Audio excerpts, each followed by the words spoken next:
오늘 주님의 은혜가 말씀 중에 여러분과 함께 하기를 예수님 축복합니다. 아멘. 참 여러분은 한 주 동안 어떻게 지냈습니까? 저는 한 주 동안 정말 시험에 정말 영적인 전쟁 속에 살았습니다.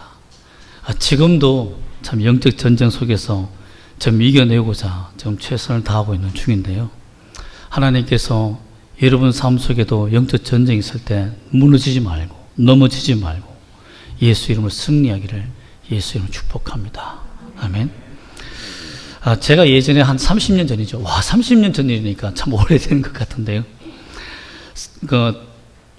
성공하는 사람들의 7가지 습관이라고 스티븐 코비라는 이런 강의를 제가 받은 적이 있습니다. 그때 일산의 유명한 그 목사님이 모든 부교육자들은 배워야 된다 해가지고 한 1,000만 원을 들여서 부교육자들 이 교육을 받게 했습니다. 그래서 프랭클린 그 북을 가지고 막 쓰기도 하고요. 저는 MBTI로 P거든요. J 같은 일을 이렇게 꼼꼼한 일을 못해서 매일 혼나고 그랬습니다. 이 똑바로 못해? 이러면서 이렇게 혼나고도 했는데 이제 한 30년 지나니까요. 그 Six Habits이라고 6가지 습관이 또 나왔더라고요. 그 브랜드 볼츠라는 유튜브에 1억 뷰를 찍은 사람이 있는데요. 또 아마존이나 뉴욕타임즈 1위한 책이 있는데 어떻게 하면 위대한 사람이 되고 성공한 사람이 될 수 있느냐. 그 내용을 보니까 첫 번째는 원하는 것을 명확히 그린다. 건강한 상태를 유지한다. 내 목표에 강력한 이유를 찾는다. 중요한 일의 생산성을 높이기 위해서 기술을 터득한다. 사람의 마음을 움직이는 힘을 키운다. 진정한 변화를 위해서 큰 용기를 낸다. 그런데 최근에 제가 또 보니까 이게 너무 많은지 또 3가지로 줄였더라고요. 대단하죠. 그 3가지가 뭐냐면 기록을 잘한다. 2번째 묵상훈련, 사색을 잘한다. 3번째 낮잠을 잘 잔다. 지금이 낮잠 자는 시간 아닙니까?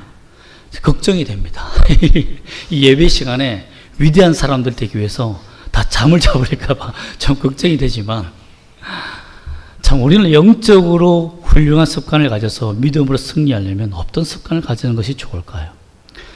낮잠 자는 기술 말고 또 다른 영적 비결을 발견하시기를 예수 이름으로 축복합니다. 아멘. 오늘 말씀의 핵심을 보면 그 일 나를 구원하라 라고 하나님이 다윗에게 명령을 합니다. 그 일 나를 구원하기 위해서는 블레셋과 전쟁을 치러야 되는데 지금 도망 중인 이 다윗이 과연 가능할까요? 왜 하나님은 블레셋과 전쟁하라고 기도의 응답을 하셨을까요? 도망가라, 피하라, 이게 맞지 않습니까? 다윗이 도피 기간을 제가 이번에 여러 가지 논문과 자료를 찾아보니까 3기로 나누더라고요. 그 3파트로 나눠져 있더라고요. 그가 다닌 기간이 10년이더라고요. 10년. 그래서 BC 1020년에서 BC는 거꾸로 올라가잖아요. BC 1020년에서 BC 1010년 사이에 다윗이 도피 기간이 있었는데 3년, 4년.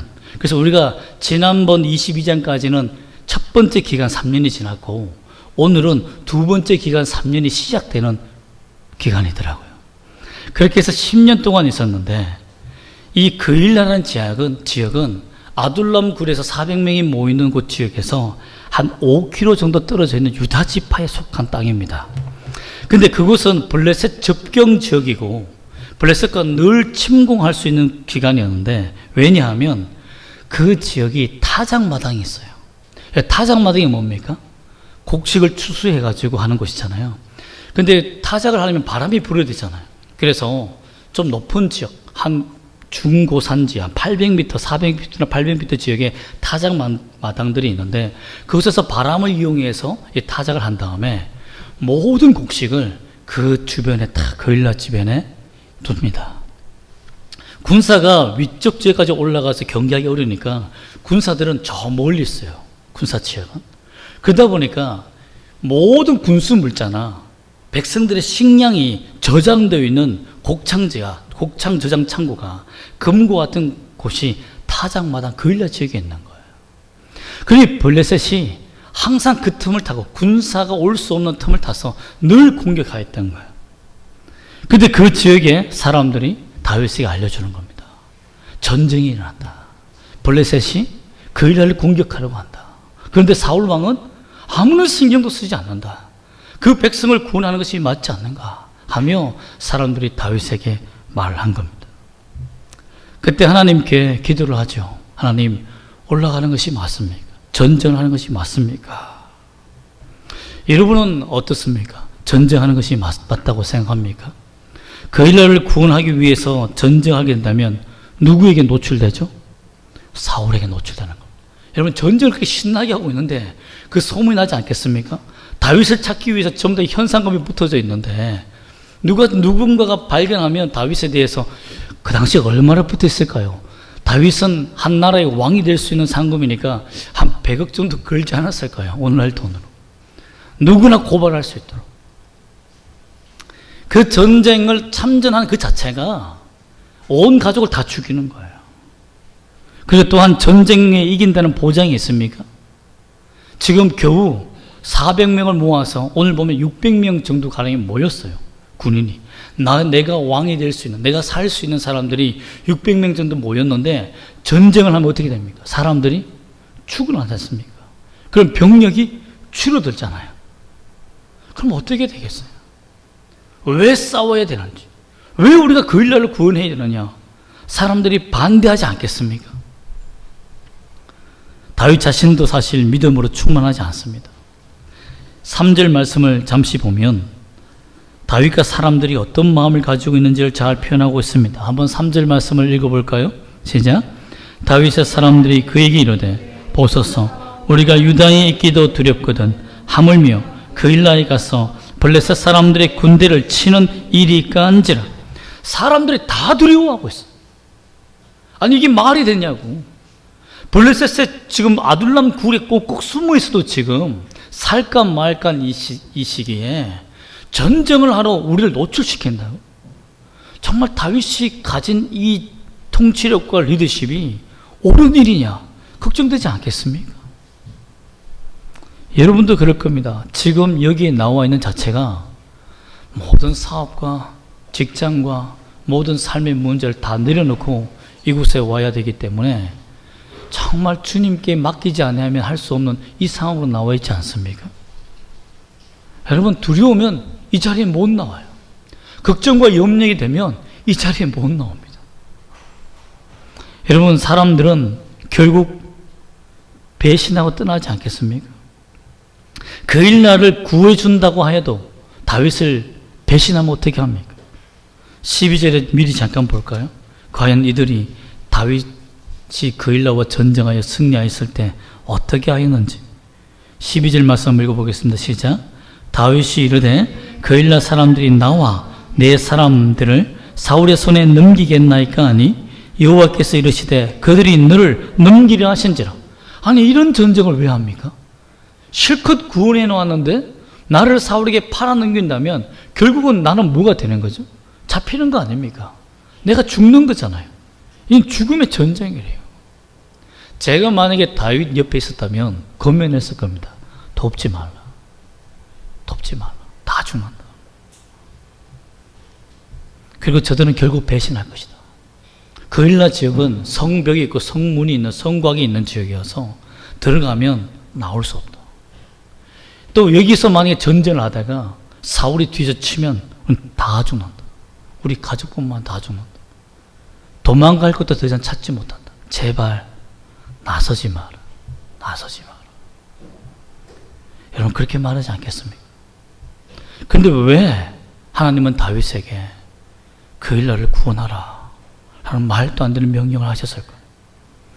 무엇이 다윗으로 하여금 그 일날을 구원하기 위해 나가게 되었을까요? 여러분 하나님이 그 일날을 구원하신 이유가 있습니다. 첫 번째는 다윗을 보호하기 위해서입니다. 사람들은 다윗은 잘 몰랐습니다. 그 일날의 타작마당이 공격당하고 패한다면 어떻게 되는지 잘 몰랐어요. 만약에 블레셋이 와서 그 일날의 타작마당을 다 가져갔다고 합시다. 그러면 사울 왕이 전쟁의 모든 군수 물자가 다 포함되어 있는 그 타작마당을 보호하기 위해서 군대를 그 다음에는 조치로 파견하지 않겠습니까? 한번 침공당하여서 모든 백성의 식량을 다 빼앗겨 버렸는데 그 일날을 방치한다고요? 그렇지 않겠죠. 그러니까 그 지역에 군사를 주둔하기 위해서 오다 보면 어떻게 됩니까? 혹시 하면 아둘람 지역 4km, 5km밖에 떨어지지 않아요. 그 지역을 거쳐서 오기 때문에 발각될 수 있다는 겁니다. 하나님은 아둘람 동굴도 안전하지 않다. 너가 여기에서 편안히 누리고 살 곳이 아니라는 것을 다윗은 몰랐지만 하나님이 알려주고자 한 것입니다. 다윗은 사실 600명까지 부응했어요. 여기가 좋사오니 이 아둘람 동굴에서 이제 정착하고 잘 살 수 있으니까 여기서 살게 해주세요 라고 했는데 하나님이 그 일날을 구원하라 이 말은 이곳을 떠나라. 너에게 위험이 다가오고 있다라는 다른 음성이었다는 겁니다. 다윗은 몰랐어요. 여러분, 이해할 수 없는 명령이 있을 때가 있습니다. 우리의 사건 속에서, 인생 속에서 왜 하나님이 그런 응답을 하시지? 원래의 목적은 감춰두고 내가 보이는 것만 하나님께 명령하고 응답받지만 실제적으로 내게 주신 하나님의 은혜는 다른 것이었다는 것을 우리는 전혀 이해하지 못합니다. 그러나 그것을 믿어야 된다는 것입니다. 또한 그 일라 백성은 누구 백성입니까? 하나님의 백성입니다. 유다 지파에 속해 있으니까. 여러분, 사울 왕이 사무엘부터 시작해서 사사가 있었고 왕정 시대가 도래하면서 왕이 사사 역할을 합니다. 즉 블레셋이 공격해 오면 왕이 구해야 돼요, 자기 백성을. 이것이 하나님이 주신 사명입니다. 그런데 사울 왕은 다윗을 죽이는 일에만 급격하고 목적에만 지금 치우쳐 있어서 자기 백성이 죽든지 말든지 신경을 안 쓰는 거예요. 저 뭐죠? 타락한 사사라는 겁니다. 타락한 왕이라는 거예요. 그러니 하나님은 자기 백성의 고통을 참을 수가 없는 거예요. 그래서 사람들로 하여금 다윗의 귀에 그일라 나의 백성, 하나님의 백성이 공격당하고 있다는 것을 알려주시고 구출하기 위해서 사사로서 진정한 왕으로서 골리앗을 죽이고 백성의 구원을 준 그 기쁨을 그 그일라 백성을 구원하라, 나의 백성을 구원하라라고 파송한 거예요. 여러분, 다윗은 숨어 있을 존재가 아니었다는 거죠. 나는 숨어서 내 살 길만 찾고 내 먹을 것만 먹으면 되고 그냥 안전한 길만 가면 된다. 이것이 그의 내 인생의 사명일 거야. 지금 있는 600명만 잘 기르면 되지 뭐. 이런 생각으로 살았지만 하나님의 생각은 달랐다는 거예요. 너는 나의 백성을 통치하고 구할 왕이다라는 겁니다. 하나님이 인정해 주셨다는 거죠. 여러분도 마찬가지입니다. 여러분, 우리가 먹고 배부르고 잘 사는 것이, 이 세상에서 잘 사는 것이 하나님의 자녀의 사명이 아닙니다. 우리는 하나님의 나라를 위해서 일어서야 할 하나님의 군사입니다. 군대입니다. 영적 전쟁을 치러야 되고 복음을 전파해야 되며 세상 사람들이 좋아하는 것을 따라 살아가는 급급하는 사람이 아니라 세상을 이기고 선도해내며 하나님의 나라가 무엇인지를 보여줘야 할 사명이 있는 사람이라는 거예요. 그래서 우리를 왕같은 제사장이라고 베드로가 말하지 않습니까? 너희는 왕같은 제사장이다. 그러면 여러분들이 예수 그리스도 안에서 왕이라는 것을 잊어버리면 안 됩니다. 그래서 나의 백성들, 나의 가족들, 나의 교회, 또한 이 지역을 위해서도 우리가 통치자의 마인드를 가지고 기도해야 되는 것입니다. 우려해야 되는 거예요. 또한 하나님은 사람은 누구도 믿어서는 안 된다는 것을 다윗에게 알려준 것입니다. 1절 말씀 한번 다시 볼까요? 23장 1절 말씀부터 그 전쟁의 양상을 살펴볼 수 있는데요. 1절 말씀 다시 한번 읽어보겠습니다. 시작. 사람들이 다윗에게 전하여 이르되 보소서 블레셋 사람이 그 일날에 쳤어 그 타작 마당을 탈취하더이다 하니, 여기서 보면 하나님께서 전쟁의 양상이 어떻게 될 것에 대해서 소식을 알려줌으로 말미암아 다윗에게 두 차례나 기도하게 만드는데요. 2절과 4절 말씀 보면 첫 번째 보면 다윗이 여호와께 묻자와 이르되, 또한 4절에도 한번 읽어볼까요? 시작.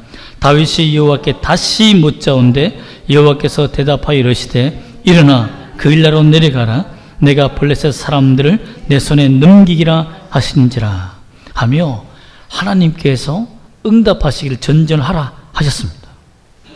그래서 7절 말씀 보면 어떤 이상한 반응이 일어나냐면 한번 읽어보겠습니다. 시작. 다윗이 그일라에 온 것을 어떤 사람이 사울에게 알림해 사울이 이르되 하나님이 그를 내 손에 넘기셨도다.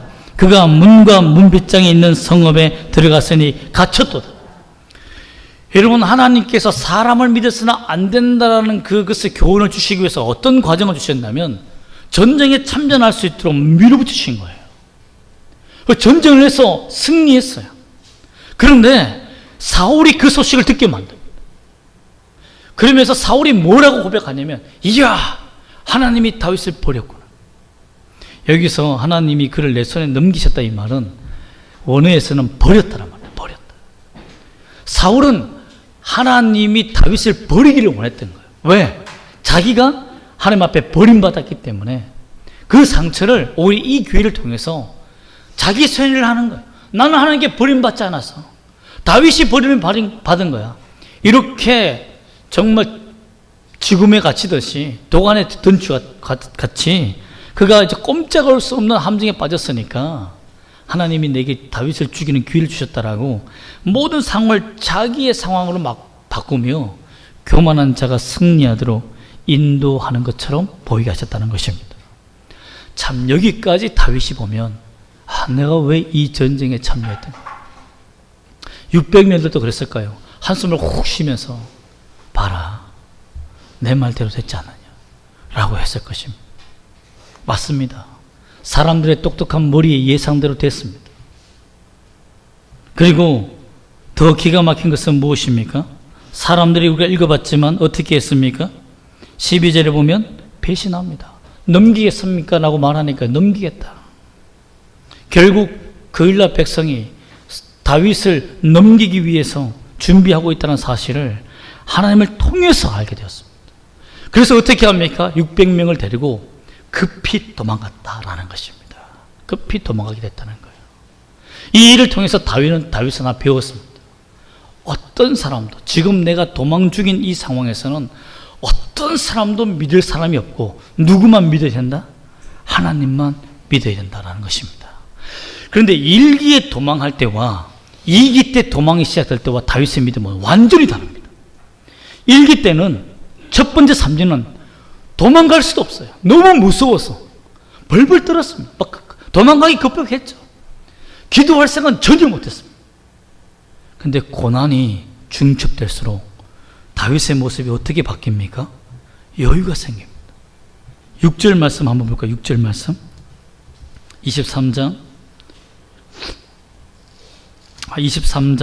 2절과 4절 말씀 보았으니까 6절 말씀 한번 보겠습니다. 시작. 아히멜렉의 아들 아비아달이 그일라 다윗에게로 도망올 때에 손에 에봇을 가지고 내려왔더라. 하나님이요, 우리가 보통 사람들이 기도하려면 두 번 기도하지 않습니까? 다윗이 기도하려면 평신도가 있는 에봇이 있고 제사장, 대제사장이 있는 에봇이 있습니다. 좀 구별돼요.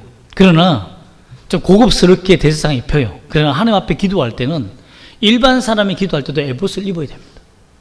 그런데 자기 아버지가, 아비아달은 자기 아버지가 대제사장이었잖아요. 그 좋은 에봇을 훔쳐온 거예요. 아니, 훔쳐온 게 아니죠. 교직해온 거죠. 그걸 가지고 누구에게 왔다고요? 다윗에게 왔다는 겁니다. 왜? 다윗이 기도할 수 있도록.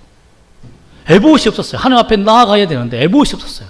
에봇에는 우림과 둠밀이라는 돌이 있는데요. 그 당시엔 제비 뽑기로 하나님의 그 기도의 응답을 받았기 때문에 그 돌이 필요한 거예요. 하나님의 제비가 필요한 거예요. 그 응답이 필요한 거예요. 그런데 그것을 가지고 와서 다윗이 달라고 한 거예요. 내가 에봇을 입고 하나님께 기도하겠다. 그래서 두 번 기도하고 마지막에도 그일라가 나를 배신하고 넘기겠습니까? 할 때에도 에봇을 가져오라. 즉 기도하는 여유가 생겼다는 겁니다. 사람이 심각한 위기가 생기면 기도할 기운이 다 사라집니다. 기도하기보다는 먼저 불안과 공포에 이 마음에 사무쳐서 쓰러지는 것이 기본 아닙니까? 울든지 지치든지. 그런데 다윗은 고난과 고난을 겹치고 중첩하면서 그리고 메시아를 보면서 시편을 통해서 메시아를 만남으로 말미암아 하나님께 엎드려야겠다. 이때에 하나님께 엎드리는 것이 살겠다는 것을 깨닫게 되었다는 것입니다.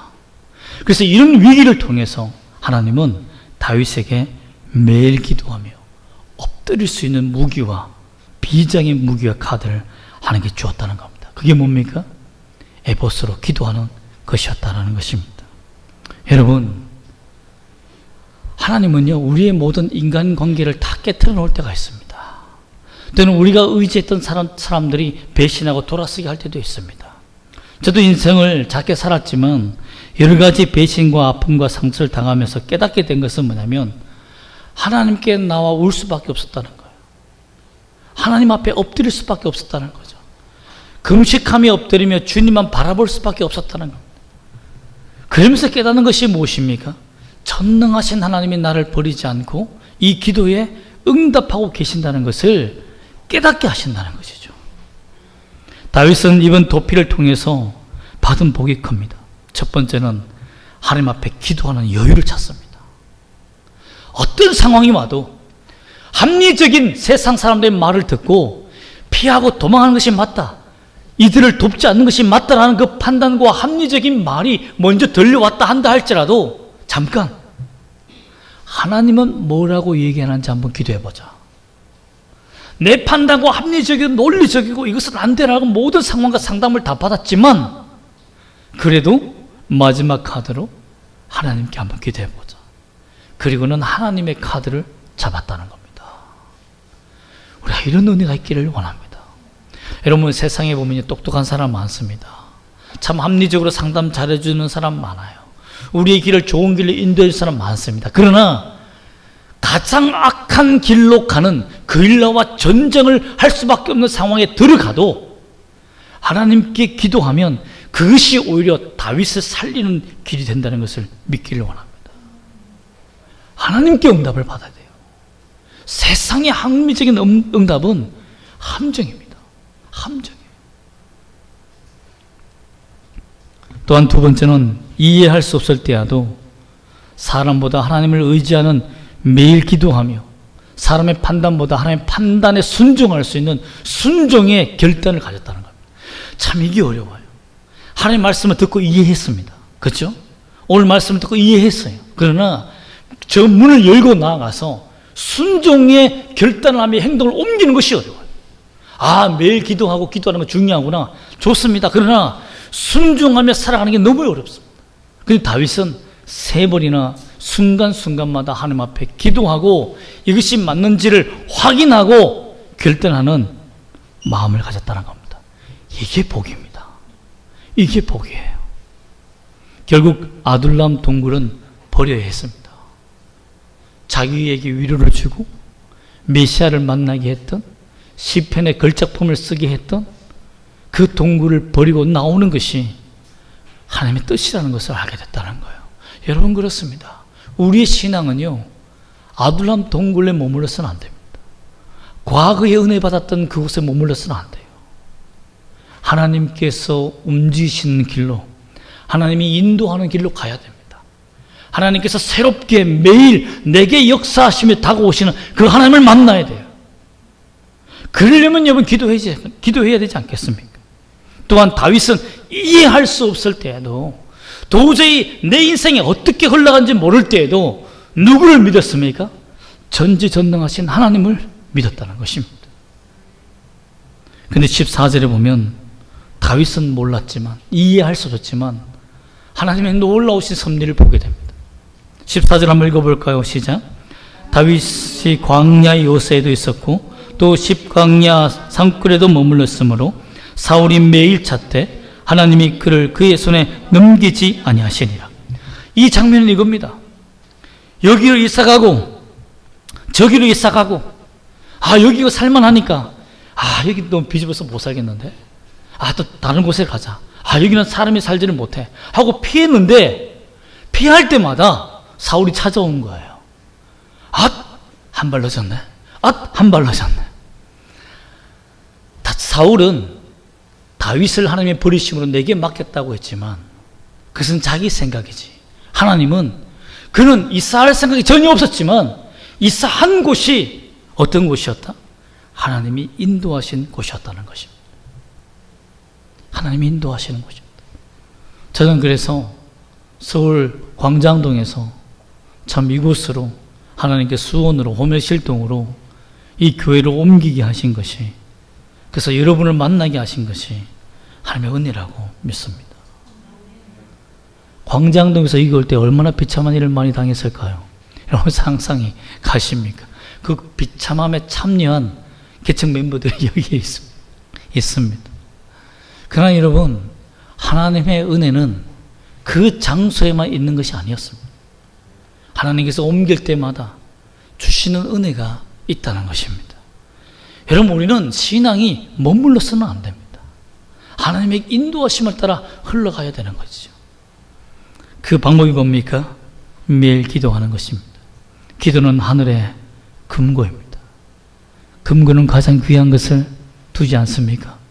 어떤 사람들은, 저도 이번에 배웠지만 금고에 10개씩, 현찰 10개씩 넣어준다면서요. 또는 30개씩. 이 30개가 억 단위라면서요. 그래서 제가 10개 얼마나 되나? 이렇게 했는데 10억, 30억, 금부치, 이렇게 여러 가지를 넣어두지 않습니까? 가장 귀한 것을 금고에 넣지 않습니까? 우리는 기도로 금고를 만들어야 됩니다. 누구를 두기 위해서? 전지전능하신 하나님을 내 인생의 금고에 넣기 위해서 기도로 만들어가는 겁니다. 하나님을 꺼내는 거예요. 비장의 무게 여기다가 금고를 여는 겁니다. 지금 우리가 기도하는 것이 전지전능하신 하나님을 꺼낼 수 있는 유일한 기회라는 것을 잊어서는 안 됩니다.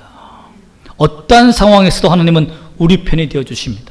사울의 손에 넘기지 않으셨고 매일 피하게 하셨으며 매일 기도하게 하시므로 말미암아 새로운 뜻을 매일 주시는, 그래서 새로운 아침마다 새롭다, 주의 은혜가 아침마다 새롭다라고 고백하지 않습니까?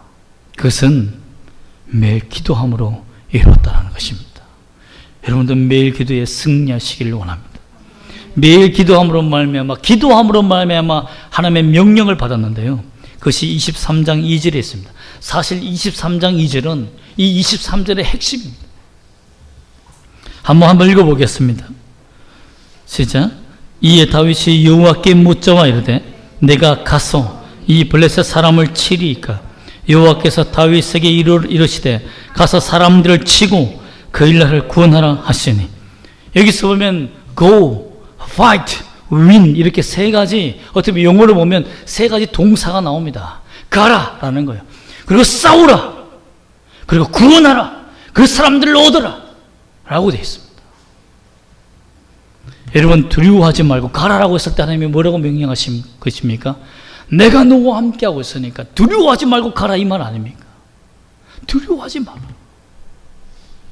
그 쳐라, 싸우라, 적들과 싸우라 이거예요. 영적 전쟁을 해라.